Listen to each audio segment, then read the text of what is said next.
السلام علیکم ورحمۃ اللہ وبرکاتہ۔ الحمد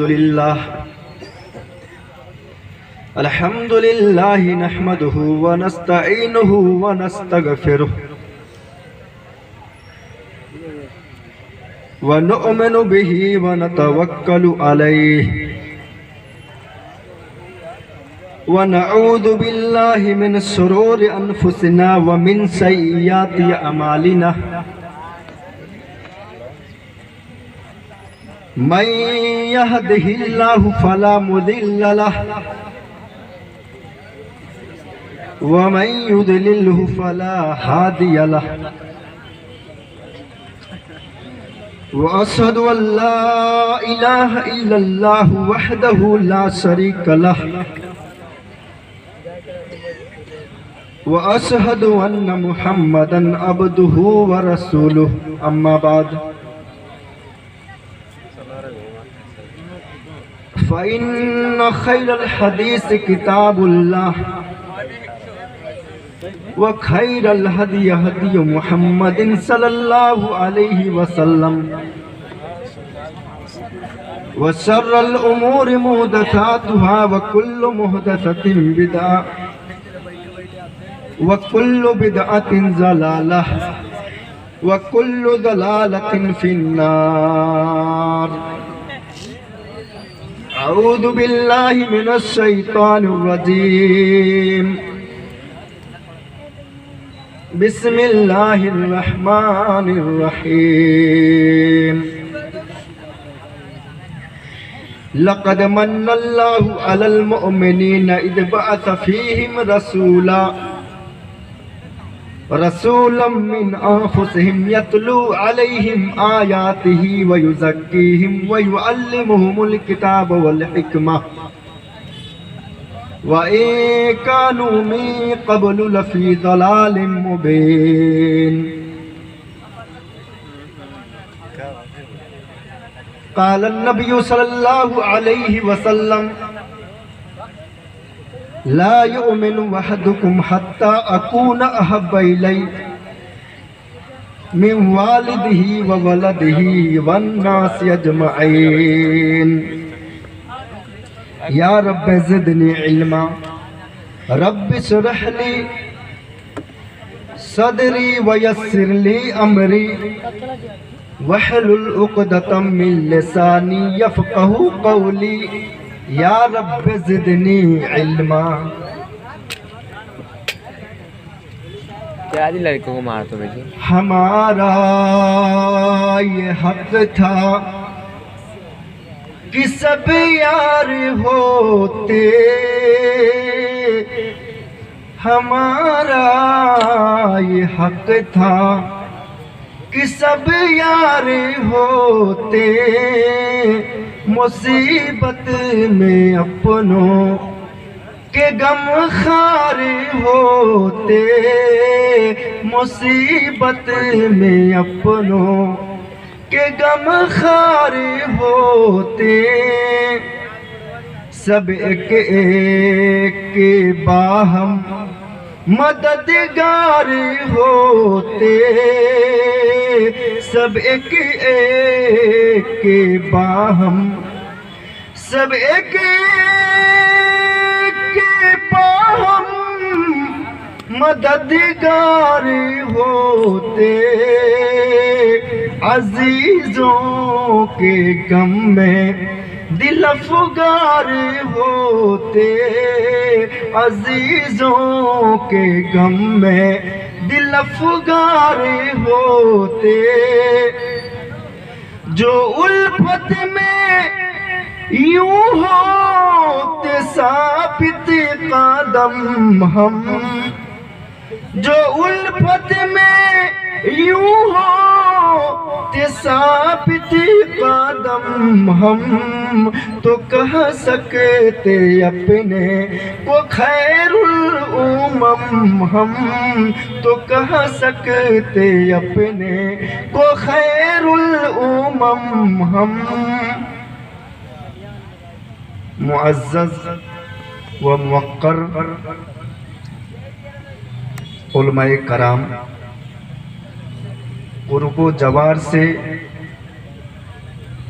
تشریف لائے ہوئے معزز سامعین حضرات اور عزیز ساتھیوں اور میری ماں اور بہنوں، ابھی میں نے آپ لوگوں کے سامنے ایک آیت کریمہ اور ایک حدیث رسول پڑھی ہے. انہی کی روشنی میں آپ لوگوں کے سامنے چند منٹ لب کشائی کرنے کی کوشش کروں گا. ایک بار سرکاری امتحان پڑا ہوا تھا. 2 طالب علم تھے، مدرسے کے پڑھنے والے تھے، لیکن آپ لوگ جانتے ہی ہیں کہ کوئی اسکول ہو یا کوئی بھی مدرسہ ہو، جتنے بچے پڑھتے ہیں سب یکساں نہیں ہوتے ہیں. سب الگ الگ ذہن کے مالک ہوتے ہیں. تو جو 2 دوست تھے، دونوں کا سرکاری انٹرویو اور امتحان پڑا ہوا تھا. دونوں امتحان دینے جا رہے تھے اپنے وقت مقررہ پر. تو ان میں سے ایک جو دوست تھا وہ بہت تیز تھا، ہوشیار تھا، چاقو چوبند تھا، اور دوسرا جو تھا وہ بڑا کند ذہن تھا. امتحان کا ڈیٹ سننے کے بعد اسی دن سے وہ ڈرے ہوئے تھا. تو جو کند ذہن اور بھدا تھا اس نے اپنے تیز دوست سے کہا کہ دیکھو، پہلے امتحان دینے تم جانا، انٹرویو ہال میں تم جانا اور امتحان دے کر کے آنا. اس کے بعد کیا پوچھا گیا ہے مجھے بتانا، اس کے بعد میں جاؤں گا. اس کے جگری دوست نے کہا ٹھیک ہے، یہ کون سی بڑی بات ہے. بہرحال دونوں امتحان ہال کے پاس پہنچے. ممتحن نے نام بولا، پہلا دوست انٹرویو ہال میں گیا. تو ممتحن نے اس سے سب سے پہلا سوال کیا کہ بھائی یہ بتاؤ، ہندوستان کا پردھان منتری کون ہے؟ پہلا سوال، ہندوستان کا پردھان منتری کون ہے؟ تو اس نے کہا نریندر مودی. اچھا. کہا یہ بتاؤ کہ ہندوستان کو آزاد کرنے کے لیے کب سے لڑائی شروع کی گئی تھی اور کب جا کر اپنا ملک یہ ہندوستان آزاد ہوا؟ دوسرا سوال کیا گیا. ممتحن نے دوسرا سوال پوچھا، یہ بتاؤ ہندوستان کو آزاد کرنے کے لیے کب سے کوشش کی گئی تھی اور کب جا کر اپنا یہ ملک ہندوستان آزاد ہو گیا؟ تو اس نے کہا کہ ایسے تو 1857 عیسوی سے کوشش کی گئی تھی، لیکن 1947 عیسوی میں مکمل ہوا. ممتحن نے اس سے تیسرا سوال کیا، یہ بتاؤ چاند پر پانی ہے یا نہیں؟ اس نے کہا کہ ایسے تو لوگ کہتے ہیں لیکن سائنسدانوں نے ابھی پتہ نہیں لگایا ہے. ممتحن بڑا خوش ہوا کیونکہ ہر سوال کا جواب ٹٹکا اور چرب زبانی کے ساتھ فوراً مل گیا. اور ممتحن بڑا خوش ہوا. اس نے کہا جاؤ بیٹا، میں نے تم کو پاس کر دیا. اب یہ باہر نکلا. اب اس کا جو کمزور دوست تھا یہ بے چین تھا، پریشان تھا، منتظر تھا. کہا کہ بھائی جلدی سے سوال بتا، کیا کیا تجھے سے سوال کیے گئے، اب میں جاؤں. اس نے کہا بھائی دیکھ، میرے بعد ہی تیرا نمبر ہے اور سوال جواب بتانے کا وقت نہیں ہے. سوال جواب بتاؤں گا جب تک کہ کچھ نہیں سن پائے گا. ایسا کرتا ہوں صرف جواب بتا دیتا ہوں، اور اس طرح کے سوالات اگر ٹکرائیں گے، میچ کر جائیں گے تو تو اس کا جواب دے لینا، اگر نہیں ٹکرائیں گے کوئی بات نہیں. تو اب وہ اتنا کند ذہن تھا. پہلے کہا دیکھ، پہلے سوال کے جواب میں کہا دینا نریندر مودی، اور دوسرے سوال کے جواب میں کہا دینا کہ ایسے تو 1857 عیسوی سے کوشش کی گئی تھی لیکن 1947 عیسوی میں مکمل ہوا. اور تیسرے سوال کے جواب میں کہا دینا کہ ایسے تو لوگ کہتے ہیں لیکن سائنسدانوں نے ابھی پتہ نہیں لگایا ہے. بہرحال اب یہ پوری طرح سے مطمئن ہو گیا اور دوڑے گیا، جا کر ممتحن کے سامنے سینہ تان کر کھڑا ہو گیا. ممتحن نے پہلا سوال کیا، ہاں بیٹا بتاؤ تمہارا نام کیا ہے؟ کہا ڈاکٹر نریندر مودی.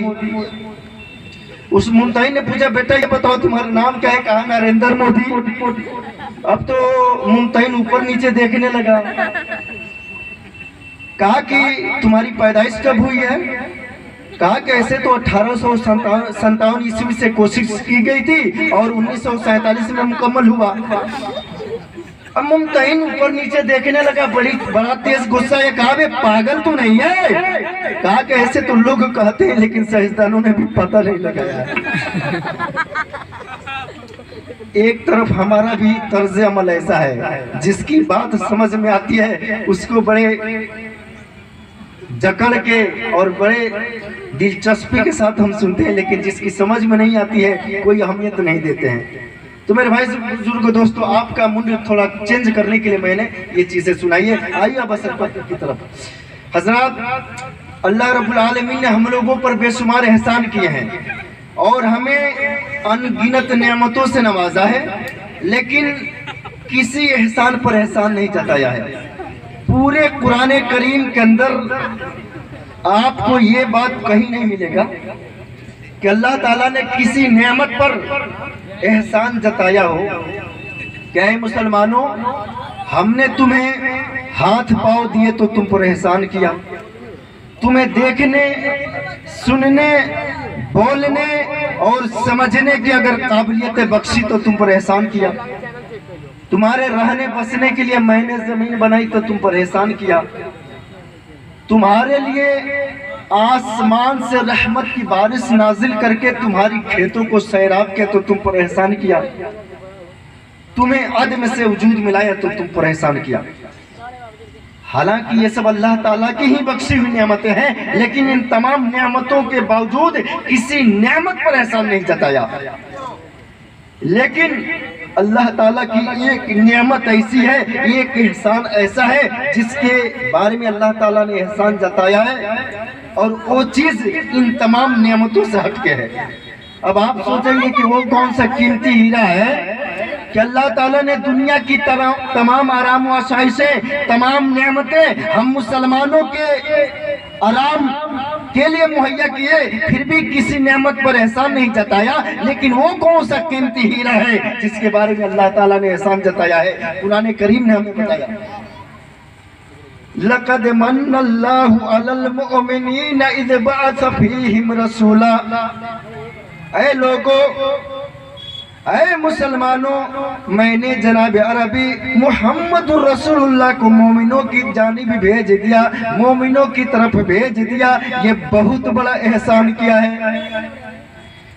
سوال یہ پیدا ہو رہا ہے کہ اللہ تعالیٰ نے اپنے نبی جناب عربی محمد رسول اللہ کی بعثت کو ہم مسلمانوں کے لیے اپنا سب سے بڑا احسان کیوں قرار دیا؟ تو اس کا جواب یہ ہے کہ اللہ کے نبی جناب عربی محمد رسول اللہ کے ذریعے ہمیں اسلام کی دولت ملی، جو کہ اللہ تعالیٰ کی سب سے بڑی نعمت ہے۔ جیسا کہ اللہ تعالیٰ نے قرآن کریم کے اندر فرما دیا، الَّيَوْمَ أَكْمَلْتُ لَكُمْ دِينَكُمْ وَأَتْمَمْتُ عَلَيْكُمْ نِعْمَتِي وَرَضِيتُ لَكُمُ الْإِسْلَامَ دِينًا۔ آج میں نے تمہارے دین کو تمہارے لیے مکمل کر دیا اور اپنی نعمت تم پر تمام کر دی، اور تمہارے لیے اسلام کو تمہارے دین کی حیثیت سے قبول کر لیا، یعنی میں تمہارے دین سے راضی ہو گیا۔ میرے بھائیوں، تو جب اسلام ہمارے لیے اللہ تعالیٰ کی سب سے بڑی نعمت ہے، تو وہ شخصیت ہمارے لیے کتنی محبوب اور پیاری ہونی چاہیے جس کے ذریعے اسلام ہم تک پہنچا، اور جس نے اپنی اس قول و فعل سے اس کی تعبیر و تشریح کی۔ چونکہ وہ شخصیت اللہ کے نبی جناب عربی محمد رسول اللہ کی ہے، اس لیے مسلمانوں کو ہر چیز سے زیادہ، اپنے ہر رشتہ دار سے زیادہ، اپنے عزیز سے زیادہ، دنیا کے تمام لوگوں سے زیادہ جناب عربی محمد رسول اللہ سے محبت ہونی چاہیے۔ کیوں؟ چونکہ محبت رسول ایمان کا معیار اور اس کے کامل ہونے کی علامت ہے۔ بخاری شریف کی روایت ہے، حضرت انس بن مالک رضی اللہ عنہ اس حدیث کے راوی ہیں، بیان کرتے ہیں کہ اللہ کے نبی جناب عربی محمد رسول اللہ نے فرمایا، لا یؤمن احدکم حتی اکون احب الی من والده وولده والناس اجمعین، یعنی تم میں سے کوئی بھی آدمی اس وقت تک کامل مومن ہو ہی نہیں سکتا جب تک کہ ہر آدمی اپنے والدین سے زیادہ، اپنے ماں باپ سے زیادہ، اپنے بال بچوں سے زیادہ، من والدہ وولدہ والناس اجمعین، اور دنیا کے تمام لوگوں سے زیادہ، باپ سے زیادہ، ماں سے زیادہ، بہن سے زیادہ، پھوپھی سے زیادہ، خالہ سے زیادہ، یہاں تک کہ لنگوٹیا اور جگری یار اور دوست سے زیادہ، والناس اجمعین، جب تک کہ ہر آدمی اللہ کے نبی جناب عربی محمد رسول اللہ سے محبت نہ کر لے، اس وقت تک کوئی بھی آدمی کامل اور پکا مسلمان اور مومن نہیں ہو سکتا۔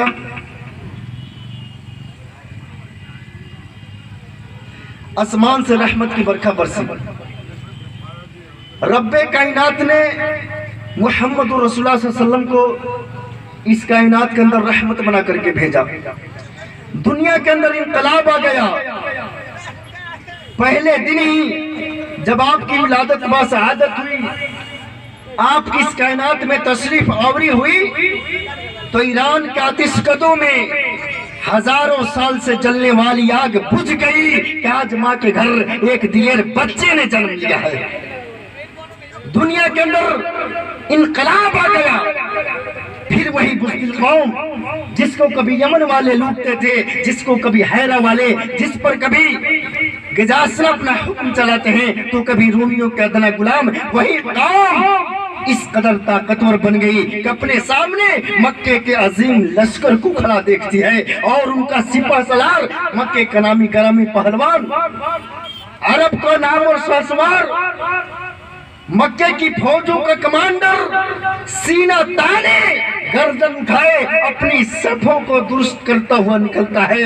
اس طرف سے 14 اور 15 سال کے بچے اسے حقارت کی نظر سے دیکھ رہے ہیں، اسے گری ہوئی نظروں سے دیکھ رہے ہیں۔ اس کی کیا حیثیت ہے میرے بھائیوں؟ اور صرف یہی نہیں، ایک بچے نے جناب عبد الرحمن کے دامن کو تھام کے کہا، چچا ابو جہل کے متعلق تو ذرا ہمیں بتانا، چچا ذرا ابو جہل کے متعلق تو ہمیں سمجھانا کہ وہ کون سا ہے۔ میرے بھائیوں، عبد الرحمن فرماتے ہیں کہ میں نے دائیں جانب نگاہ دوڑائی، 14 سال کا بچہ، بائیں جانب نگاہ دوڑائی، 15 سال کا بچہ۔ میں نے تعجب سے پوچھا، اے میرے بھتیجو تم ابو جہل کو کیوں ڈھونڈتے ہو؟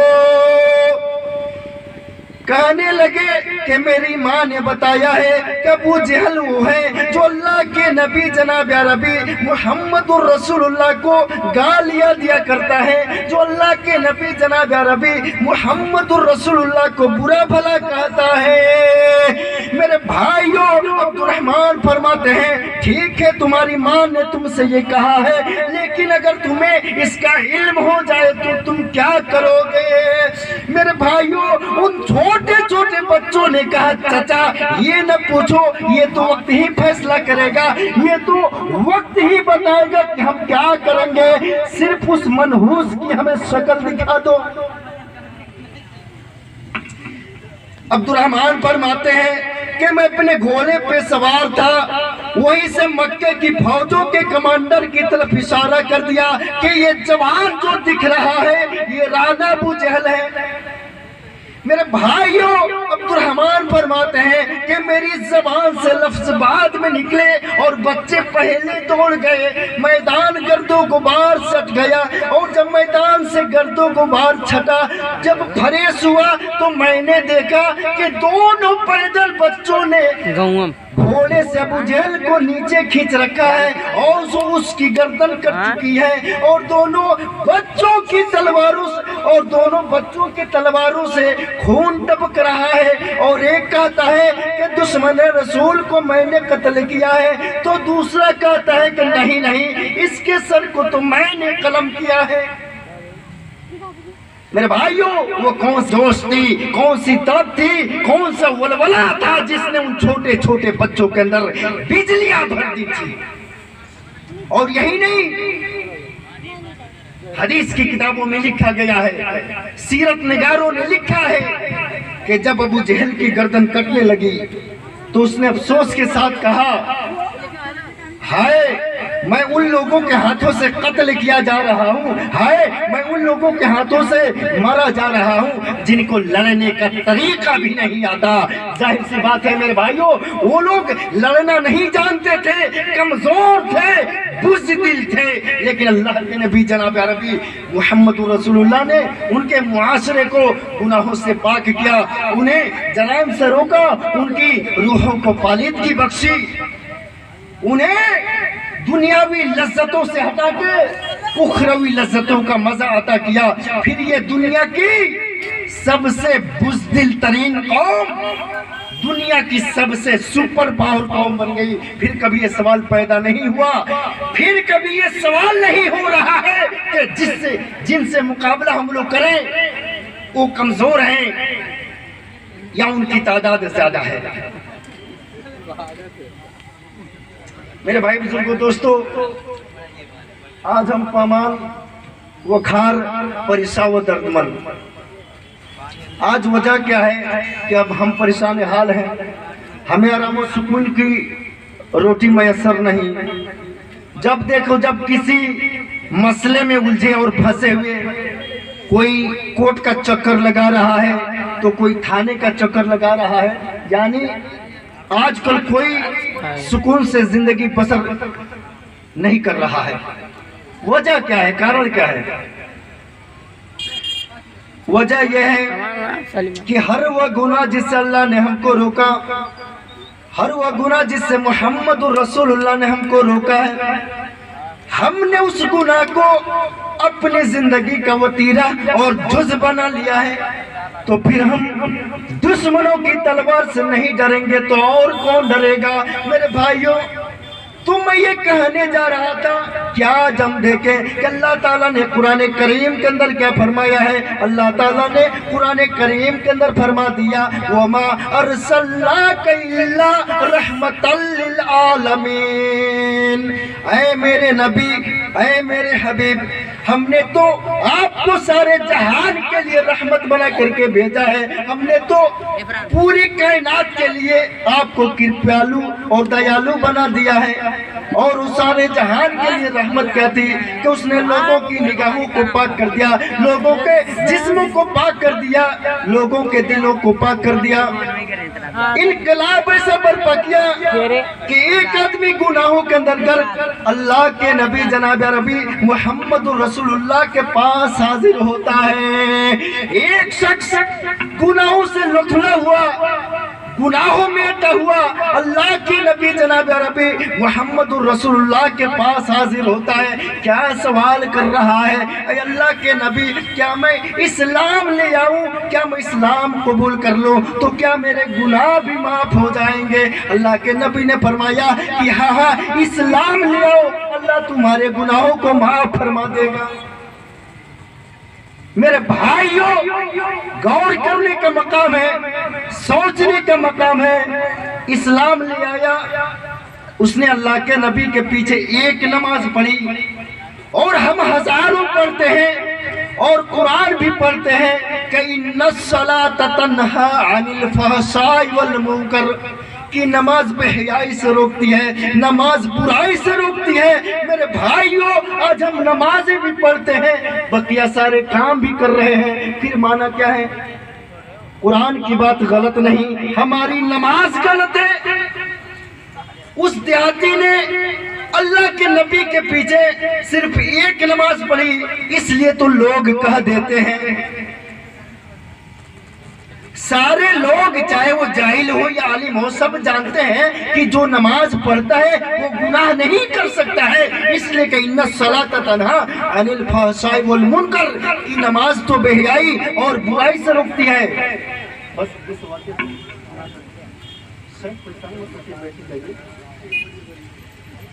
تو میں یہ بتا رہا تھا کہ قرآن کی آیت ہے کہ نماز جو ہے بے حیائی اور برائی سے روکتی ہے، اور ایک آدمی نماز بھی پڑھ رہا ہے، شریعت کا پورا پابند ہے، اس کے باوجود اس کے اندر خامیاں نظر آتی ہیں۔ اس کا مطلب یہ نہیں کہ قرآن کریم کی آیتیں غلط ہے، ہماری نماز غلط ہے، ہماری نماز پڑھی نہیں گئی، ہماری نماز کے اندر خامیاں ہے۔ کسی نے بڑے پتے کی بات کہی ہے کہ جس طرح سے نماز بے حیائی اور برائیوں سے دور کر دیتی ہے، اسی طرح سے جس کے اندر بے حیائیاں اور برائیاں اور دنیا کی تمام خامیاں ہو تو یہ دنیاوی تمام خامیاں جو ہے نمازوں سے دور کر دیتی ہے۔ جس کو اگر نماز کی توفیق نہیں ہو رہی ہے، اس کا مطلب یہ ہے کہ اس کی برائیاں مسجدوں تک اسے پہنچنے کی توفیق نہیں دے رہی ہے۔ تو میرے بھائیوں، اس نے اللہ کے نبی کے پیچھے ایک نماز پڑھی، نماز سے فارغ ہوا، کہنے لگا کہ اللہ کے نبی آپ نے تو کہا کہ پچھلے سارے گناہ معاف ہو گئے، لیکن اللہ کے نبی اب تو میں اسلام لے آ چکا ہوں، اب تو میں نے اسلام کو ایکسپٹ کر لیا ہے، اب اس کے بعد اگر مجھ سے کوئی گناہ ہو جائے۔ اللہ کے نبی نے کہا اچھا ابھی بھی تو گناہ کرنے کا شوق رکھ رہا ہے، ابھی اسلام قبول کیا، ایک وقت کی نماز پڑھی، ابھی سے پھر پچھلے گناہ تجھے یاد آنے لگے۔ صحابی کہنے لگے اللہ کے نبی نہیں، میں گناہ کرنے کا کوئی شوق نہیں رکھتا ہوں، لیکن ڈر اس بات سے رہا ہوں کہ ہماری پوری زندگی تو برائیوں اور بے حیائیوں میں گزری ہے، پھر مجھ سے کوئی گناہ سرزد نہ ہو جائے۔ اللہ کے نبی صلی اللہ علیہ وسلم نے اس سے کہا کہ یہ بتاؤ تم نے اگر میرے پیچھے نماز پڑھی ہے تو محبت سے پڑھی ہے یا نہیں؟ اس نے کہا کہ اللہ کے نبی میں نے تو آپ کے پیچھے اگر نماز پڑھی ہے تو محبت سے پڑھی ہے۔ اللہ کے نبی صلی اللہ علیہ وسلم نے کہا کہ یہ بتاؤ تم نے اگر میرے پیچھے یہ بتاؤ کہ تم نے اسلام قبول کیا ہے تو خلوص دل سے اسلام قبول کیا یا نہیں؟ اللہ کے نبی نے اس سے پہلے پوچھا کہ یہ بتاؤ تم نے اسلام قبول کیا ہے تو خلوص دل سے قبول کیا یا نہیں؟ اس نے کہا اللہ کے نبی صلی اللہ علیہ وسلم میں نے اسلام قبول کیا ہے تو خلوص دل سے قبول کیا ہے۔ آپ نے پوچھا یہ بتاؤ اگر تم نے میرے پیچھے نماز پڑھی تو محبت سے پڑھی ہے یا نہیں؟ جاتی کہنے لگا اللہ کے نبی صلی اللہ علیہ وسلم اگر میں نے آپ کے پیچھے نماز پڑھی ہے تو محبت سے پڑھی ہے۔ اللہ کے نبی صلی اللہ علیہ وسلم نے فرمایا کہ جاؤ اگر تم نے خلوص دل سے اسلام قبول کیا ہے اور اگر تم نے محبت سے میرے پیچھے نماز پڑھی ہے تو جاؤ دنیا کے کسی بھی خطے میں رہو، اللہ تجھے گناہ کی توفیق ہی نہیں دیں گے، اب تجھے گناہ کرنے کی ہمت ہی نہیں بنے گی۔ دیہاتی کہنے لگا اے اللہ کے نبی صلی اللہ علیہ وسلم اسلام تو میں نے آپ کے ہاتھوں پہ قبول کیا ہے اور آپ سے مجھے اس قدر محبت ہو گئی ہے، آپ سے مجھے اس قدر انسیت پیدا ہو گئی ہے کہ اب تو آپ کے لیے آپ کو اب تو ایک پل کے لیے چھوڑنا گوارا نہیں ہے، اب آپ کو ایک پل کے لیے میں نہیں چھوڑ سکتا ہوں، ایسا کیجئے یہیں پہ میں آپ کے پاس رہوں گا، یہیں پہ مجھے کوئی کام دے دیجئے، یہیں آپ کے پاس رہوں گا، کوئی کام کروں گا۔ اللہ کے نبی صلی اللہ علیہ وسلم نے کہا جی معاملہ ہے، کہا کہ پہلے تم کیا کرتے تھے؟ کہا پہلے تو میں چور تھا، ڈاکے مارا کرتا تھا۔ اللہ کے نبی صلی اللہ علیہ وسلم نے کہا کیا؟ کہا پہلے میں چور تھا، ڈاکے مارا کرتا تھا، گھر کے اندر گھول کیا کرتا تھا۔ اللہ کے نبی صلی اللہ علیہ وسلم نے کہا ایسا کرو جاؤ پھر سے ہمارے لیے ڈاکہ مار کے آ جاؤ۔ صحابی کہنے لگے اللہ کے نبی صلی اللہ علیہ وسلم آپ یہ کیا کہنے لگے؟ اسی چوری اور ڈکیتی کو چھوڑنے کے لیے میں نے آپ کے ہاتھوں پہ اسلام قبول کیا ہے، پھر آپ چوری کرنے کے لیے بھیجنے لگے؟ اللہ کے نبی صلی اللہ علیہ وسلم نے کہا ہاں جب پھر سے ہمارے لیے ڈاکہ مار کے آ جا۔ حدیث کے الفاظ ہیں۔ دیہاتی کہنے لگا اللہ کے نبی صلی اللہ علیہ وسلم اس کے کیا معنی ہے، میں کچھ سمجھا نہیں۔ اللہ کے نبی صلی اللہ علیہ وسلم نے فرمایا کہ پہلے تو ناجائز طریقے سے ڈاکہ مارا کرتا تھا، ناجائز طریقے سے چوری کیا کرتا تھا، جا اب جائز طریقے سے چوری کیا کر، جائز طریقے سے ڈاکہ مارا کر، یعنی اسلام کے لیے۔ صحابی کہنے لگے اللہ کے نبی صلی اللہ علیہ وسلم اس کے مطلب کیا ہے، اس کے معنی کیا ہے، میں سمجھنا چاہتا ہوں۔ اللہ کے نبی جناب ربی محمد رسول اللہ نے فرمایا